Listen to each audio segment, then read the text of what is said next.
All right. Welcome back to Beyond the Session. We have another guest, the returning SI leader for Chem 1A. So we have Ryan. Ryan, why don't you go ahead and introduce yourself? Tell us your major and any hobbies that you have.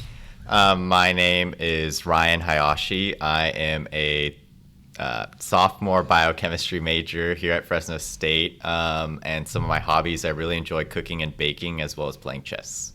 Oh, chess. Okay. All right. Well, we'll get to the cooking because I learned that the hard way. You and Marissa are really good at that. But okay. So Ryan, you've been with SI for 3 semesters. You're supporting, of course, you said, but it's not your major specifically. Kind of, in a way. I mean, like I had to take Chem 1A to get to, I still haven't taken biochem class yet. Okay. Sophomore year. Okay. Okay, so what initially made you choose Fresno State? What brought you to this wonderful campus that does not seem to be everyone's first choice? I actually only applied to 3 schools when I was finishing up my junior year. And I applied to UC Davis, Cal Poly SLO, and Fresno State. I did not get into Davis. I got into SLO, and I got into Fresno State. And I honestly I think I decided I just wanted to be closer to home. Okay. And so that's why I chose Fresno State. Okay. Are you from Fresno? Yeah, my parents live like 15 minutes away from campus. Oh, okay. Well, short commute. Mm-hmm. Okay. What made you interested in pursuing your major in the first place? Like where did you initially kind of have an interest for it? Initially, I actually came to Fresno State as an animal science pre-vet major. Okay. Because during high school, I had done like vet science competitions and I raised animals and I was a part of the FFA. And so I did a lot of that stuff. But then I got to Fresno State and I kind of didn't enjoy it as much, but I really liked my Chem 1A class. And when I started doing SI for it, every time I would meet with Dr. Gray, she's like, Ryan, when are you going to change your major to chemistry, biochemistry? And then she kept on just telling me to change major. And I think that's eventually what got me to change majors. So Dr. Gray. Mm-hmm. All right. Well, it is all about experiences. So it's interesting that you were so involved in, doing, like working with animals prior. And what do you think made you lose that interest when you came to college? I think at Fresno State, like kind of like the animal science pre-vet class, like no shade, but like you don't really have to do anything in those classes for a lot of them. Like they're usually pretty easy. And like when I took my introduction to animal science class, like it was a super, super easy class and I didn't really have to do anything. And so I kind of got bored in the class versus my chemistry classes like kept me kind of more engaged in that. Yeah, like the learning process. Gotcha. What do you hope to do after finishing your degree? I'm honestly stuck right now between wanting to get an MD and a PhD. I think I'm leaning towards more MD right now, just because I think that would probably be more interesting. I haven't really done research yet, and so I don't know how much I would enjoy doing research. Well, only one way to find out. We have another one behind the mic, the cameras. Our technician for the day. Okay, awesome. Okay, so you mentioned, sorry, didn't mean to hit that. You mentioned you supporting SI, like you enjoyed SI, you enjoyed Chem 1A when you took it, and then you became an SI leader for Chem 1A. You've worked 3 semesters now with Chem 1A, Dr. Gray. What drew you to becoming an SI leader? Initially, I think it was just I had done tutoring kind of in high school, and I enjoyed it. And so I was kind of also like looking for a job and looking for something to do because I had a lot of free time. And I kept on getting emails about SI, and I was like, you know what, I might as well just try it.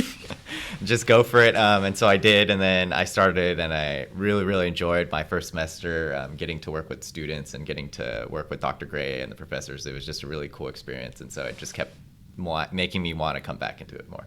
Yeah, I'd say your attendance for your sessions also speaks to your abilities to support students. So, we always know if you're having walk-in hours, we're like, well, Ryan's going to need a table. Historically, your sessions are in the round tables because we know you're going to need space. So was it what you expected? Because, having tutoring experience prior, but then learning like the SI model is a very different form of academic support. So were you taken back by like your first, after training, first semester?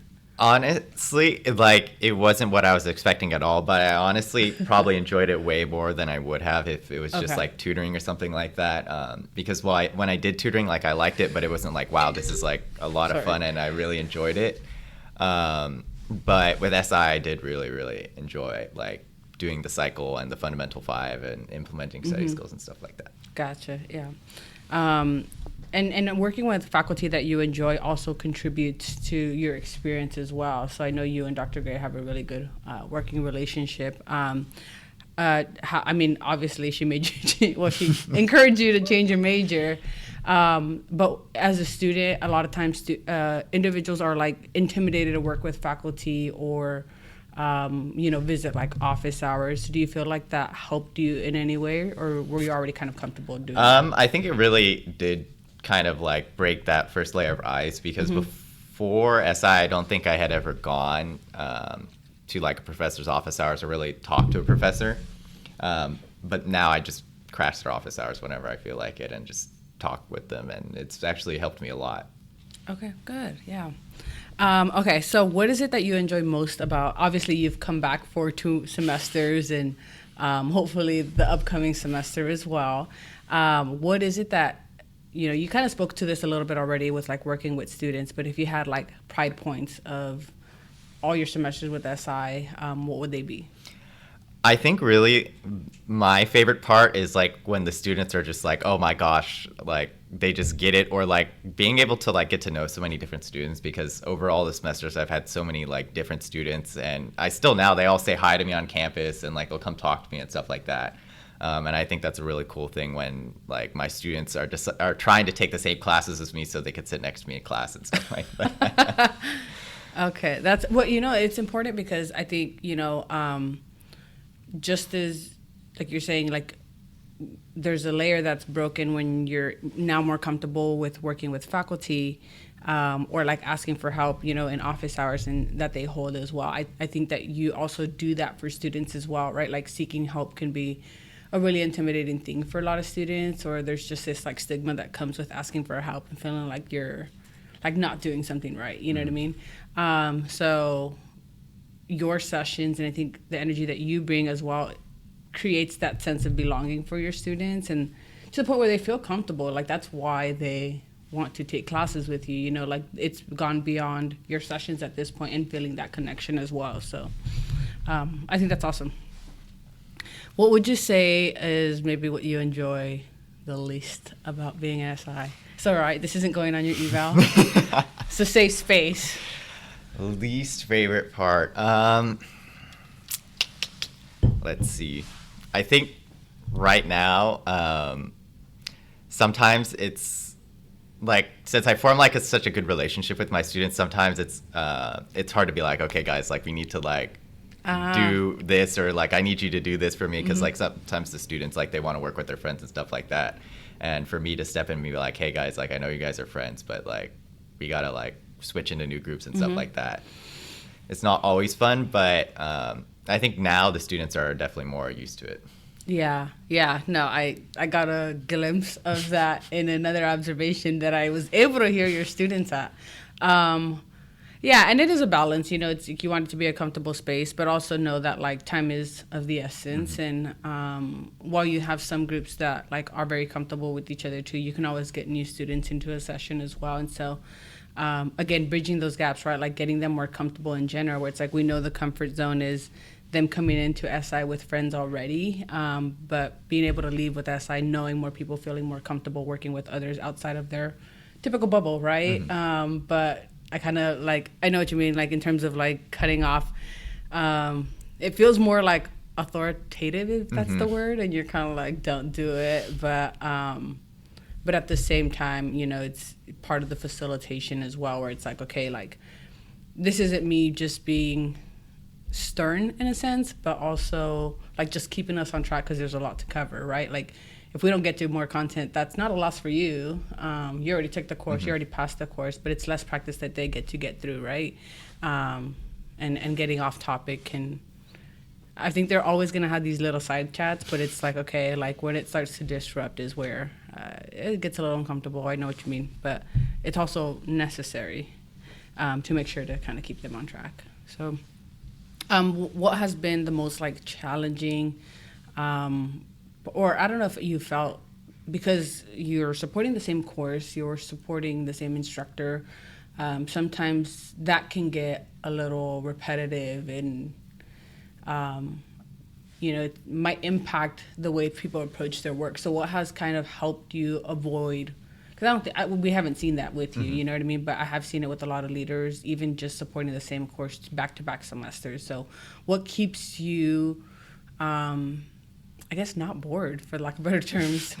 I think it's honestly every semester I get such like a different population of students. Okay. Like the difference for Chem 1A, especially between like the students who take it in that fall semester versus the students who take it in that spring semester, are such different students. Like in the fall, I'm usually with all of the bio, all of the chemistry majors, all of those people who like really they're going and they're going to take all of the other chemistry classes, and so they want to learn they want sessions to be a different thing than the students who are taking it in the spring, who are more like engineering majors and animal science pre-vet majors and stuff like that. And I think it just changes so much in between each semester that it really keeps me on my toes and kind of keeps me thinking about, okay, I have different students this semester. How could I cater my sessions to them rather than the students I had last semester?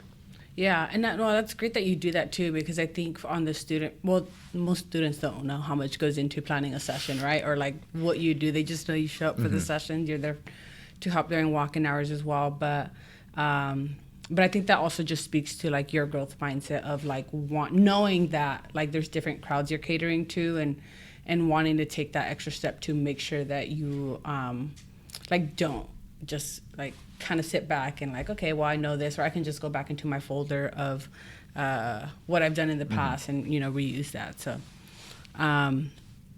in terms of like skills that you've gained or strengthened in your time here, how would you say, like for your own experience, right, and growth, how has this position helped you,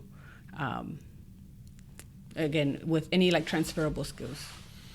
I think the biggest transferable skill I've honestly gained is like kind of finding new ways to study, because before I would like study in the exact same way over and over and over again, and like if I didn't get something one way, I was like, well, dang, like how am I gonna get this now? And how were you studying?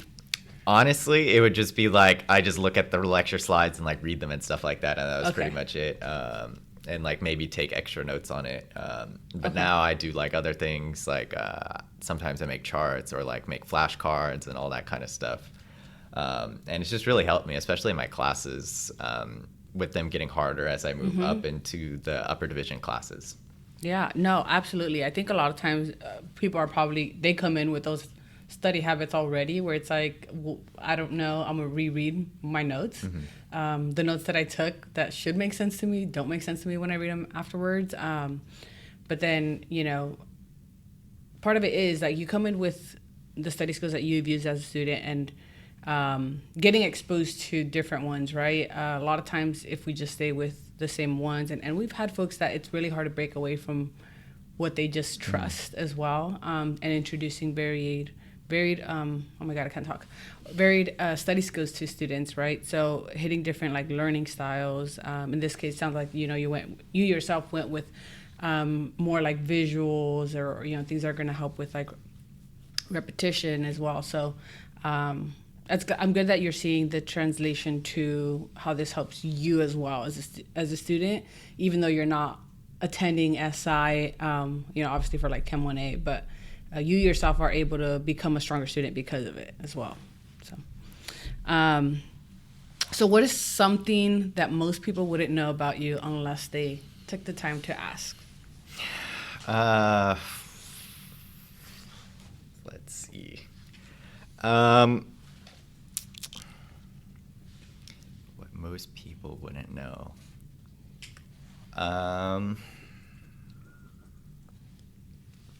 is a tricky one.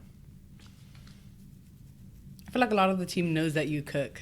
So. Know that I cook. I think a lot of people don't know that I play chess like chronically on my phone. Okay. That's what you're doing walking out. No, I'm just kidding. Okay. But like it's all the time. Like literally whenever I have free time, I will just be on my phone and I will be playing chess. Like I'm not amazing at chess. Yeah.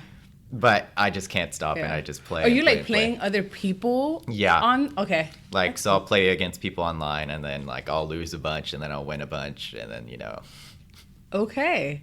We're gonna have a chess tournament in SI now, so you can be crowned our chess champ. The only chess I know is the line from Harry Potter. So yeah. But okay, back to the cooking though. When our potlucks come around, actually, I think it was Annalena that mentioned, right? Like what you had made as well. But then I went to one of your guys' group meeting, and it was this like cooking showdown that honestly Nandini and I did not contribute at all to. Whereas you and Marissa were just superstars, given a bunch of random ingredients, supposedly, and coming up with meals out of that. So is that something that you've always done? What kind of, made you interested in, or because even the time to cook as well? I think honestly with cooking, it really started out, originally I mostly baked, and then it kind of transitioned at one point. My family got these like meal kit things, like the Blue Apron things, and I would cook those, and I think it's just kind of transitioned into something that I just enjoy doing. Like I don't do it all the time, but I definitely cook, if I have the time, a couple times a week. Yeah, no, that's awesome. Because that is not a life skill that I've gotten on my own resume yet. So that's like real world adulting right there. Being able to get your own meals and not like just like basic meals. You're really experimenting. So I think that's awesome. Is that something that like, okay, so like you mentioned your family was getting like meals and stuff, but like in the Hayashi household, is like everybody in the kitchen or? And most of the time, it'll yeah. just be me.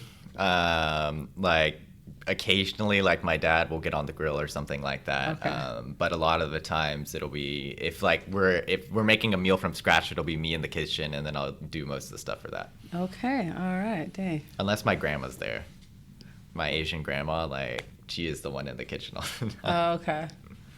Okay, nice. Yeah, no, that my kitchen's empty. But okay.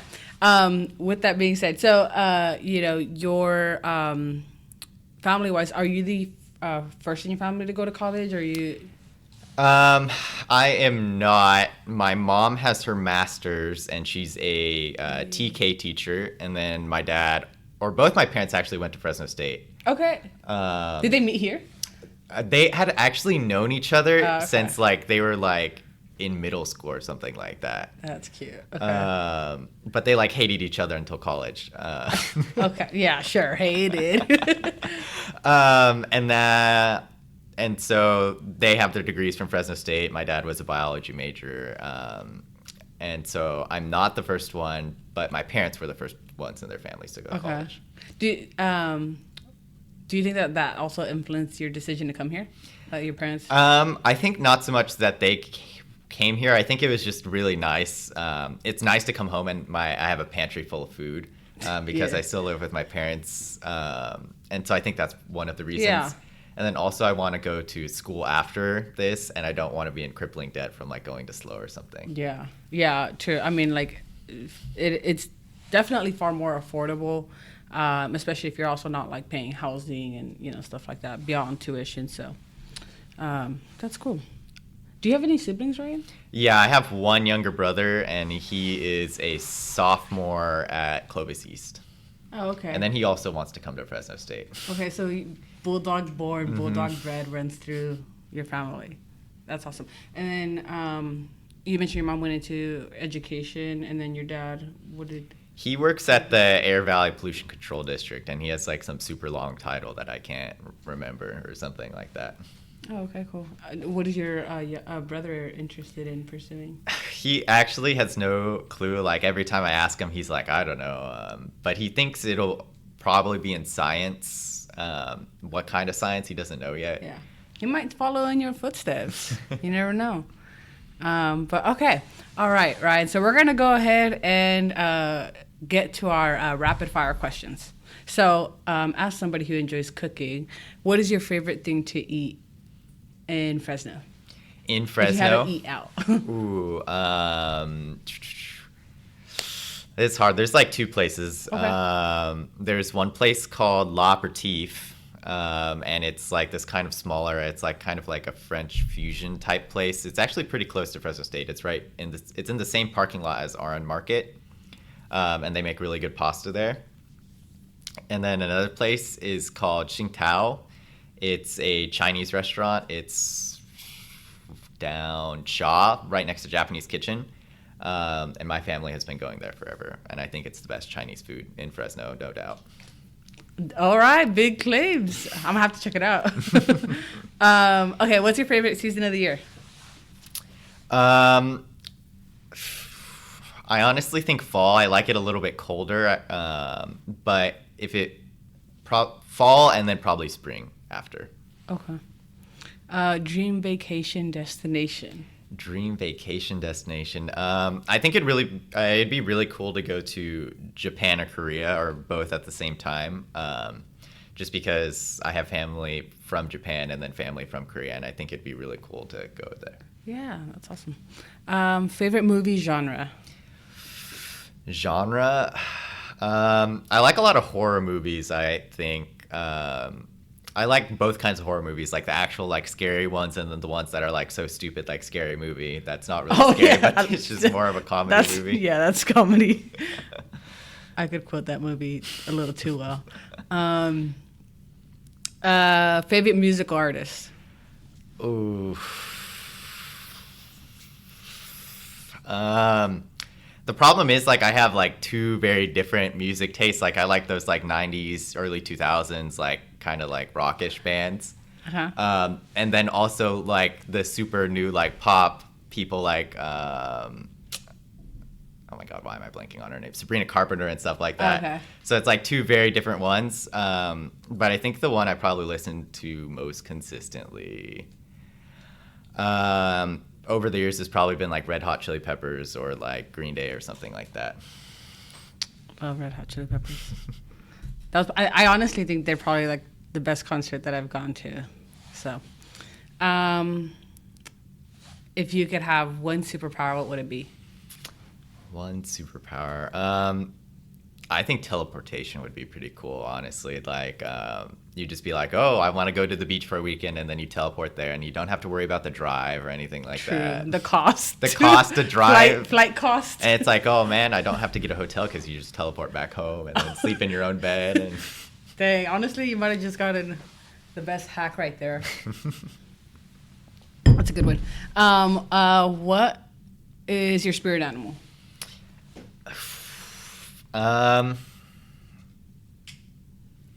Honestly, it's gonna be the one that like a lot of, especially in high school, like everybody would be like, Ryan, your spirit animal is the sheep, because I had like 10 sheep and I would just be out there all the time.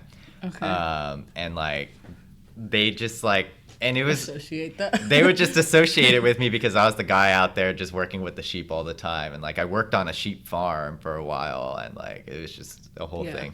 Do you do anything with animals anymore? Not so much anymore. I go help out now and then at Clovis East because they still have all of the sheep there, and a lot of my sheep are still there. All right. And like during lambing time, sometimes like the baby gets stuck and somebody's got to pull it out, and nobody really wants to pull it out. And I pulled out so many at this point. It's just another one. And so. Yeah. I mean, I definitely could have seen you also go down the pre-vet as well. So, okay. And then lastly, you could do either a Starbucks or Dutch Bros order. Starbucks right now, I'm honestly really liking that blackberry sage refresher. I think that's pretty good. But most of the time, I get that the strawberry acai refresher with lemonade. Dutch Bros, I usually get the Vampire Slayer, I think. Hey. Okay, so you're a Rebel drinker too. Mm-hmm.